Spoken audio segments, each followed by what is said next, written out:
সুজলা সুফলা শস্য শ্যামলা আমাদের এ বাংলাদেশ। এ মাটির জলে ফুলে ও ফসলে বেড়ে ওঠে বাংলার প্রতিটি প্রাণ। সে মাটির স্পর্শে এগিয়ে চলার প্রত্যয়ে দীপ্ত টেলিভিশনের কৃষি বহর আজ এসেছে যশোর জেলার প্রান্তিক কৃষকের কাছে।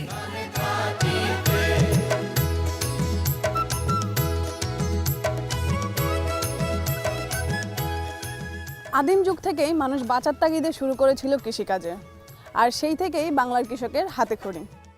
সেসব কৃষকদের নিয়ে দীপ্ত টিভির প্রতিদিনের কৃষিভিত্তিক অনুষ্ঠান দীপ্ত কৃষির আঙিনায় স্বাগতম জানাচ্ছি আমি মারজান সুমি। ঘুরতে ঘুরতে দীপ্ত কৃষির টিম আজ চলে এসেছে যশোরের সদর উপজেলার মালিডাঙ্গা গ্রামের একটি কৃষক পরিবারের কাছে। আজ সারাদিন আমরা এই কৃষক পরিবারের সাথেই থাকব এবং জানার চেষ্টা করব তাদের কৃষি নির্ভর জীবনের গল্প। তো চলুন।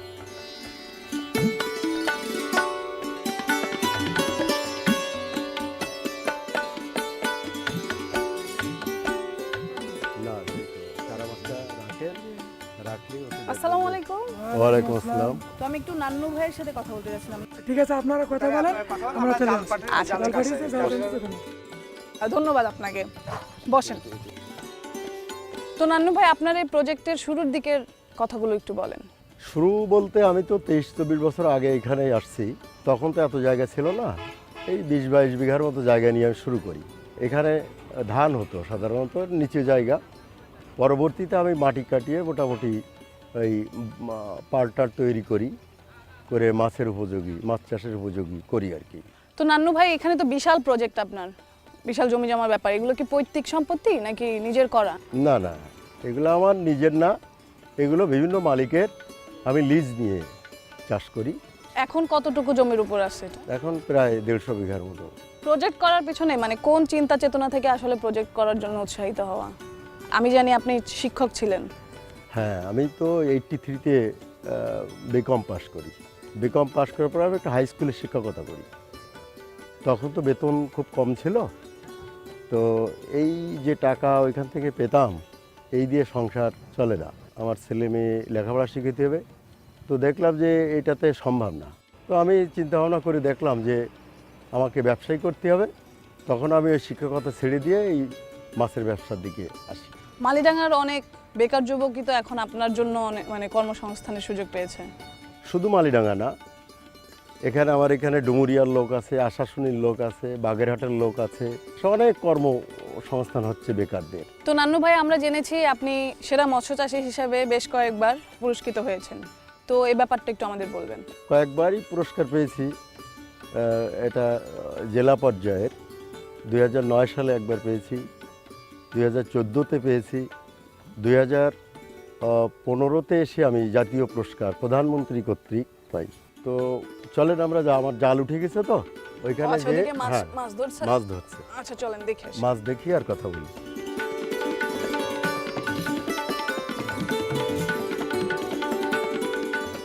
তো নান্নু ভাই, আপনি তো বলেছেন আপনার এখানে 32টা পুকুর আছে মাছের।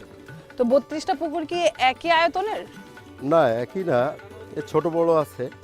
ছোট বড় কেন, মানে এটার পেছনে আসলে কারণটা কি? ছোট বড় থাকে।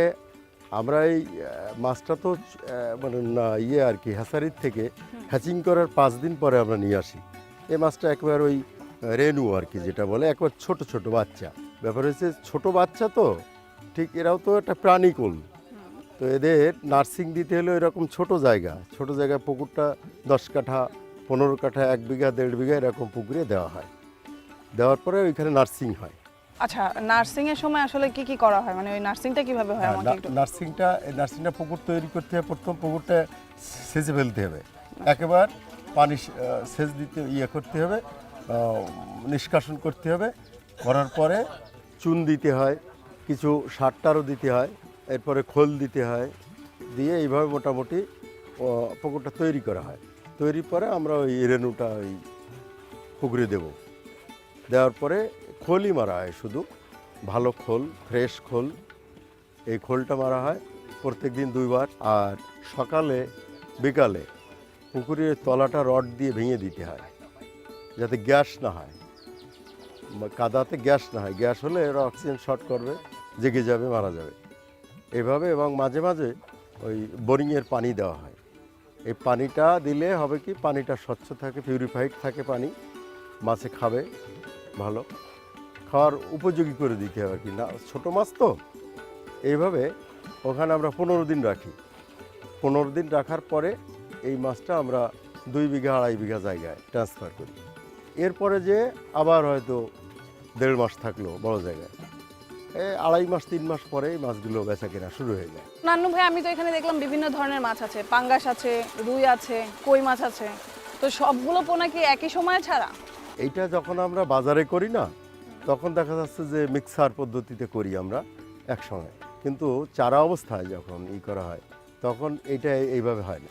বিগত বছরে আপনার এখানে মাছের যে মানে নার্সিং থেকে শুরু করে আপনার বাজারজাতকরণ পর্যন্ত খরচ কীরকম হয়েছে? এটা তো মানে একেবারে ওইভাবে তো মনে নাই, তো মোটামুটি একটা ধারণা যে 3 কোটি টাকার মতো মাছ সেল হলো, আর 2 কোটির উপরে খরচ। বাহ, তার মানে খুব ভালো। আপনার দেখা যাচ্ছে 70 লাখের মতো বা 70-80 লাখের মতো আপনার লাভ থেকে যায়। তো নান্নু ভাই, আপনি তো বলেছেন আরও কিছু পুকুর আছে, ছোটোখাটো নার্সিং করছেন সব কিছু মিলে। তো চলেন বাকি কথাগুলো আমরা ওগুলো ঘুরতে ঘুরতে দেখি।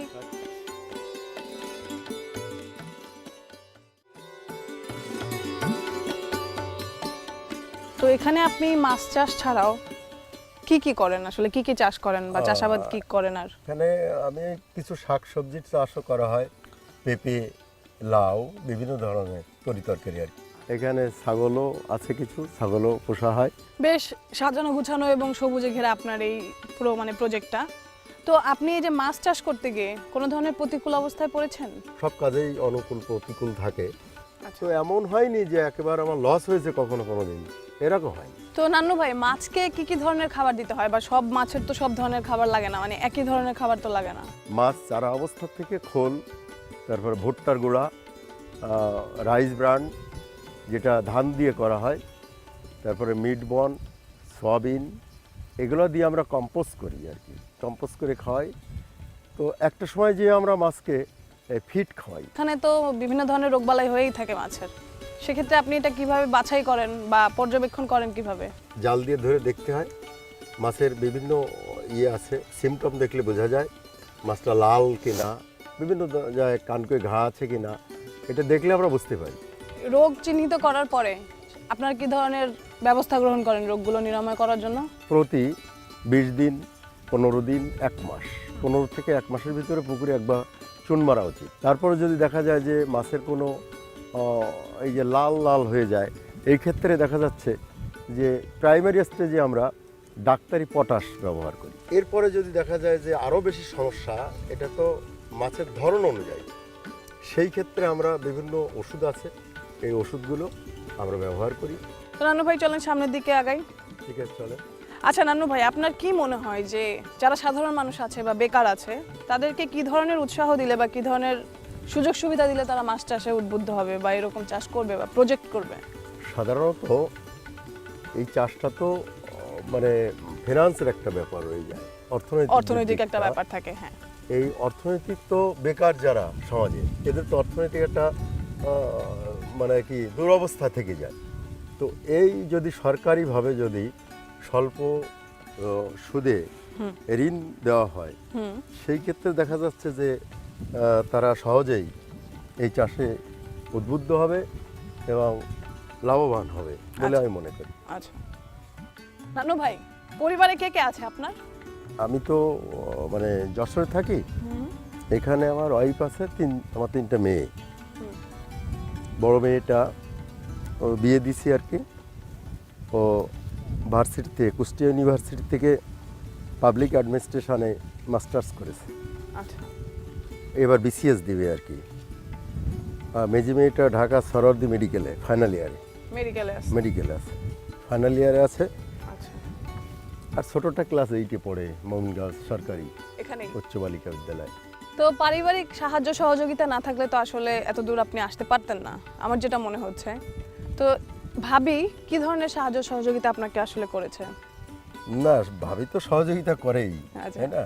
আমি ব্যবসা যখন শুরু করেছি তখন তো আমার অর্থনৈতিক অবস্থা খুব ভালো না, কিন্তু সে দেখেছি আমাকে প্রেরণা দিয়েছে যে না, আমার আগে এইটা দরকার নেই, আমার একটা অর্নামেন্টসের এটা দরকার নেই, এটা থাক, তুমি এই টাকাটা আগে ইনভেস্ট করো ব্যবসার দিকে। যখন রিফান্ড করবা তখন তুমি আমাকে দিও। এই যে একটা সুযোগ দেওয়া পুরুষের, এটা মহিলাদের উচিত পুরুষদের এই সুযোগটা তৈরি করে দেওয়া। তো নান্নু ভাই চলেন আপনার বাসার দিকেই যাই এবং ভাবির মুখেই শুনি।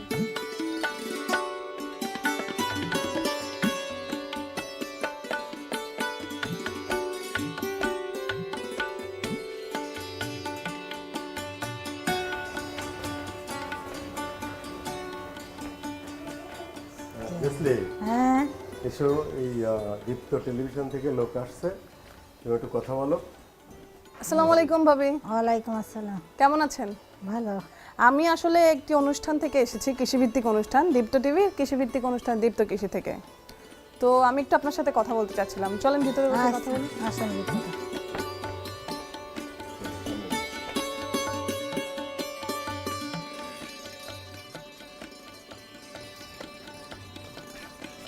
বসেন।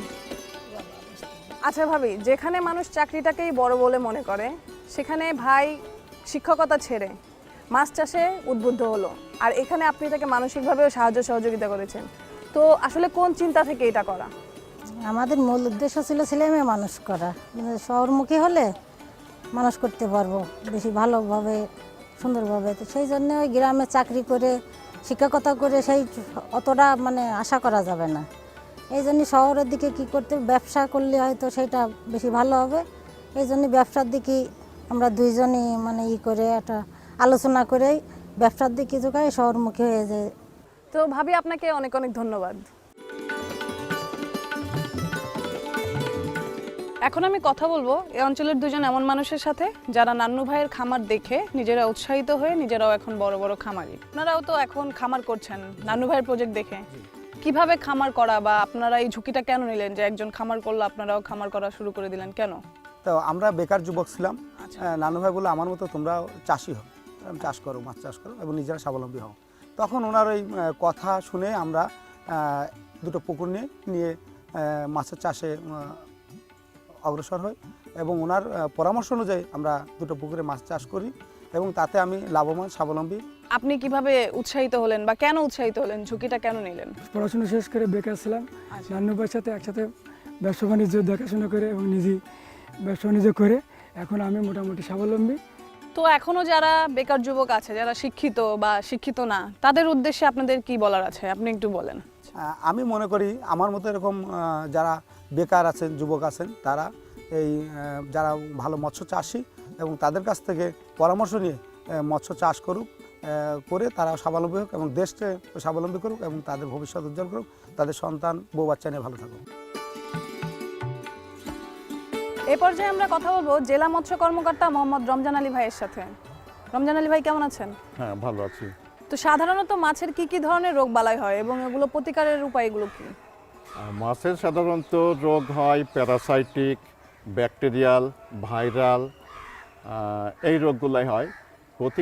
প্রতিকারের উপায় হচ্ছে যদি জলাশয়টা সঠিকভাবে তৈরি করা হয় এবং জলাশয়ের মাছ চাষের যে কৌশলগুলো আছে সেগুলো যদি সঠিক নিয়মে পালন করা হয়, অর্থাৎ যদি মাছের স্টকিং মজুদ থাকে, ফিডিং, ফার্টিলাইজেশন, এটা সব যদি সঠিক নিয়মে হয় তাহলে মাছের রোগ প্রতিরোধ করা যায়। এবং মাঝে মাঝে যদি ওয়াটারটাকে পিউরিফাই করা যায়, ওয়াটার এক্সচেঞ্জ করা যায়, তাহলে মাছের রোগ প্রতিরোধ করা সম্ভব হয়ে যায়। পানি পরিবর্তন করে। রমজান আলী ভাই, আপনাকে অনেক অনেক ধন্যবাদ আমাদের সময় দেওয়ার জন্য। Thank you. এ পর্যায়ে রয়েছে দীপ্ত কৃষির নিয়মিত আয়োজন দীপ্ত কৃষি সংবাদ।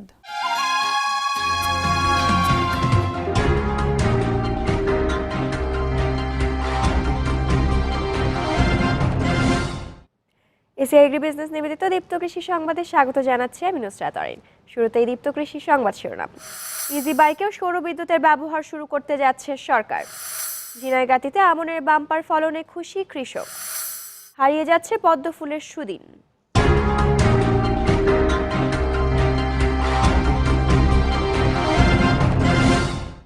শুনছিলেন দীপ্ত কৃষি সংবাদ শিরোনাম, এবার বিস্তারিত।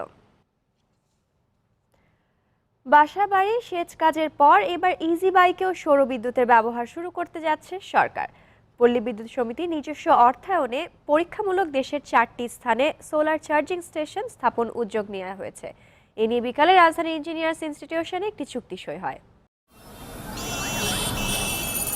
স্বল্প দূরত্বে চলাচলের জন্য জনপ্রিয় বাহন ইজি বাইক। ভাড়া কম হয়, রাজধানী সহ দেশের সব জায়গায় চলাচল করতে দেখা যায় ব্যাটারি চালিত এসব যানকে। তবে ইজি বাইকের ব্যাটারি রিচার্জ করতে প্রতিদিন খরচ হয় প্রায় 500 মেগাওয়াট বিদ্যুৎ। এ অবস্থায় ইজি বাইকে সৌরবিদ্যুৎ ব্যবহারের উদ্যোগ নিয়েছে সরকার। বিকালে রাজধানীর ইঞ্জিনিয়ার্স ইনস্টিটিউশনে এই বিষয়ে টেকসই ও নবায়নযোগ্য জ্বালানি উন্নয়ন কর্তৃপক্ষ স্ট্রেডার সাথে চুক্তি সই করে পল্লী বিদ্যুতায়ন বোর্ড। ইজি বাইক বলেন আর রিক্সা বলেন, এগুলো কি হচ্ছে, হুকিং করা হচ্ছে, হুকিং করতে গিয়ে মারা যাচ্ছে, অবৈধ সংযোগ হচ্ছে, বিদ্যুৎ চুরি হচ্ছে। বিদ্যুৎ কেনা বেচার ক্ষেত্রে একটা যে শৃঙ্খলার অভাব, আমি মনে করি যে এগুলো যত বেশি আসবে ওই শৃঙ্খলাটুকু আমরা আনতে পারবো। রাষ্ট্রীয়ভাবে সামাজিকভাবেও একটা শৃঙ্খলা প্রতিষ্ঠা হবে। সোলার চার্জিং স্টেশন স্থাপনের জন্য পর্যাপ্ত সূর্যালোক পাওয়া যায় এমন ভবনের ছাদ অথবা খোলা জায়গাকে প্রাধান্য দেওয়া হবে বলে জানান তিনি। সময় মতো বৃষ্টি, আবহাওয়া অনুকূল ও সহজে সার পাওয়ায় শেরপুরের ঝিনাইগাতিতে এবার আমনের বাম্পার ফলন হয়েছে। এছাড়া ধানের দাম বেশি থাকায় কৃষকের মুখে হাসি ফুটে উঠেছে। কৃষি সম্প্রসারণ অধিদপ্তর সূত্রে জানা গেছে, এবার এ উপজেলায় আমনের আবাদের লক্ষ্যমাত্রা নির্ধারণ করা হয়েছিল 14,250 হেক্টর জমিতে। আবাদের লক্ষ্যমাত্রা ছাড়িয়ে 14,500 হেক্টর জমিতে ধান চাষ করা হয়েছে। এবার উপসি জাতের ধান আবাদ হয়েছে 8,380 হেক্টর, হাইব্রিড ধানের আবাদ হয়েছে 1900 হেক্টর এবং স্থানীয় ধানের আবাদ হয়েছে 4,220 হেক্টর জমিতে। বীজ আগে রোপণ করায় কৃষাণী মাঠের অধিকাংশ রোপণকৃত পাকা আগাম ফসল কেটে ঘরে তুলতে ব্যস্ত সময় পার করছেন। কৃষক ইসমাইল হোসেন বলেন, এবার আমন ফসল ভালো হয়েছে, তবে একরে 3,500 থেকে 4,000 টাকায় ধান কাটতে হচ্ছে। উপজেলা কৃষি কর্মকর্তা জানান, আবহাওয়া, প্রাকৃতিক পরিবেশ, পাচিং ও সার ব্যবস্থাপনা ভালো থাকায় এবার ফসল উৎপাদন ভালো হয়েছে। বিলে ঝিলে পদ্ম ফুলের সমারোহ এখন আর আগের মতো চোখে পড়ে না। পরিবেশের নানা রকম বিপর্যয়ে এই ফুলটির প্রস্ফুটন পরিধি ক্রমেই কমে আসছে। নানা প্রতিকূলতা উপেক্ষা করে কিছু কিছু বিলে এখনও শোভা ছড়িয়ে রাখে পদ্ম ফুল, যেমন কুড়িগ্রামের রাজারহাট উপজেলার চাকির পশার বিল। উপজেলার চান্দামারি এলাকায় চাকির পাশার বিলে দেখা যায় পদ্ম ফুলে ভরে গেছে পুরো বিল। বিলে অন্যরকম শোভা মেলে ধরছে পদ্ম ফুল। স্থানীয়রা জানান, বিভিন্ন স্থানে পদ্ম ফুলের ব্যাপক চাহিদা রয়েছে। পদ্ম ফুলের প্রতিটি অংশই বিক্রি করা হয়। ফুল গাছের ডাঁটা সবজি হিসেবে, ফুল সৌন্দর্য বর্ধনে এবং ফল খাদ্য হিসেবে ব্যবহৃত হয়। পদ্ম ফুল, ফল ও ডাঁটা বিক্রি করে জীবিকা নির্বাহ করেন এ এলাকার অনেক দরিদ্র মানুষ। অবসরপ্রাপ্ত শিক্ষক সরকার অরুণ যদু জানান, একসময় উপজেলার সব বিলেই বছর জুড়ে বর্ণিল পদ্ম ফুল এবং দেশি মাছের সমারোহ ছিল। পদ্ম ফুল ও মাছ বিক্রি করে জীবিকা নির্বাহ করতেন অনেক দরিদ্র মানুষ। উপজেলা কৃষি কর্মকর্তা সৃষ্টিচন্দ্র রায় বলেন, বিগত বছরগুলোতে খরা, অনাবৃষ্টি, অতিরিক্ত কীটনাশকের ব্যবহার, বিলের তলদেশ শুকিয়ে যাওয়া এবং শ্রেণীর পরিবর্তন করে বিলে চাষাবাদ করায় জলাভূমির পরিমাণ কমে যাওয়া সহ বিভিন্ন কারণে হারিয়ে যাচ্ছে পদ্ম ফুল। আমাদের দেশে কৃষকদের উন্নয়নে সরকার নানামুখী পদক্ষেপ গ্রহণ করেছেন। এই সকল পদক্ষেপে কৃষকরা আরও বেশি ফসল উৎপাদন করবে, দেশকে এগিয়ে নিয়ে যাবে সমৃদ্ধির পথে। এই প্রত্যাশায় সবাইকে শুভেচ্ছা জানিয়ে শেষ করছি এসি এগ্রি বিজনেস নিবেদিত দীপ্ত কৃষি সংবাদ। ধন্যবাদ সবাইকে।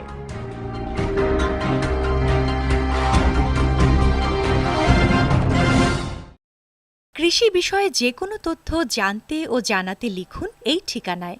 দীপ্ত কৃষি, প্লট 7/A/গ, তেজগাঁও শিল্প এলাকা, ঢাকা 1208। আপনারা চাইলে ইমেইল করতে পারেন krishi@dipto.tv এই ঠিকানায়, অথবা ফোন করতে পারেন 017786828232 এই নম্বরে। আজ আমরা দেখলাম একজন সফল উদ্যোক্তা নান্নু ভাইয়ের জীবনের গল্প। তিনি তার কর্মকাণ্ডের মাধ্যমে এ অঞ্চলের বেকার যুবকদের রোল মডেল হিসেবে পরিণত হয়েছেন। আপনারা যারা এখনও বেকার রয়েছেন, তারা আমাদের অনুষ্ঠানটি দেখার মাধ্যমে এ ধরনের পেশায় নিয়োজিত হবেন এবং নিজে সফল হবেন, দেশকে সফলতার দিকে এগিয়ে নিয়ে যাবেন। এই প্রত্যাশায় আমি মার্জন সুমি আজকে দীপ্ত কৃষি থেকে এখানেই বিদায় নিচ্ছি।